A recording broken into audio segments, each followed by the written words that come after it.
بسم اللہ الرحمن الرحیم۔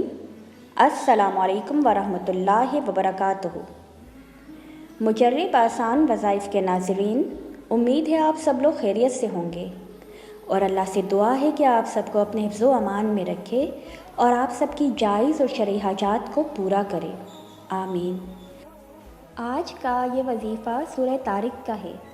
سورہ طارق کے بارے میں رسول پاک کا ارشاد ہے کہ جو شخص سورہ طارق پڑھتا ہے اللہ اسے آسمان کے ستاروں کے مطابق 10 نیکیاں عطا فرمائے گا۔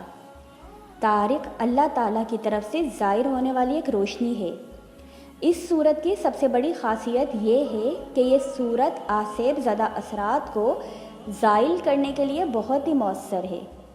اس صورت میں شیطان اور کفار کی چاروں کا ذکر کیا گیا ہے اور ساتھ ہی اللہ کی تدبیر کا بھی ذکر ہے، یعنی شیطان جتنی بھی چال چلے اللہ کی تدبیر سب سے آگے ہے اور کافی ہے۔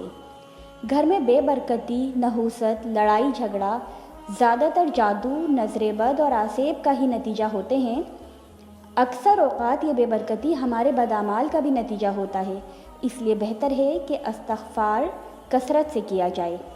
جن گھروں میں بلا وجہ لڑائی جھگڑا، ایک دوسرے سے نفرت، بیماری، بے برکتی رہتی ہو، یہ سب شیطان کا ہی مکر و فریب ہوتا ہے۔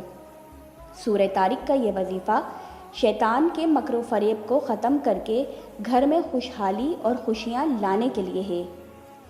اس سے پہلے کہ میں آپ کو یہ وظیفہ بتاؤں، میرے چینل کو سبسکرائب کر لیں اور بیل کے آئیکن کو پریس کر لیں تاکہ آنے والی نئی ویڈیو سے آپ فائدہ اٹھا سکیں۔ اس وظیفے کے لیے کسی اجازت کی ضرورت نہیں ہے، اللہ کے کلام میں بڑی تاثیر ہے۔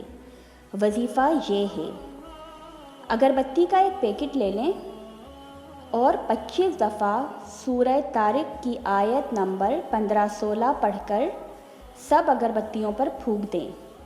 اب فجر کے وقت اور مغرب کے وقت 3 اگربتیاں جلا دیں۔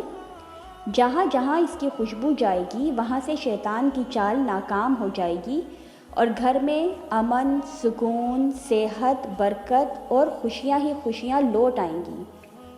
یہ عمل جب تک چاہے کر لیں، کوئی پابندی نہیں، مگر کم سے کم 3 دن ضرور کریں، انشاءاللہ شیطان کی چال ناکام ہو جائے گی۔ سورہ طارق کی آیت نمبر 15 اور 16 یہ ہے جس کا یہ وظیفہ ہے۔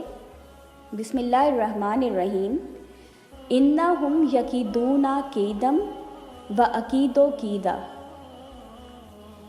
اس کی پہلی آیت کا مطلب یہ ہے، بے شک کافر اپنا داؤ چلتے ہیں، اور دوسری آیت کا ترجمہ یہ ہے کہ اللہ فرما رہا ہے اور میں اپنی تدبیر فرماتا ہوں، یعنی کہ کافر اور شیطان جتنا بھی اپنا داؤ یا چالیں چلیں گے اللہ کی تدبیر کافی ہے۔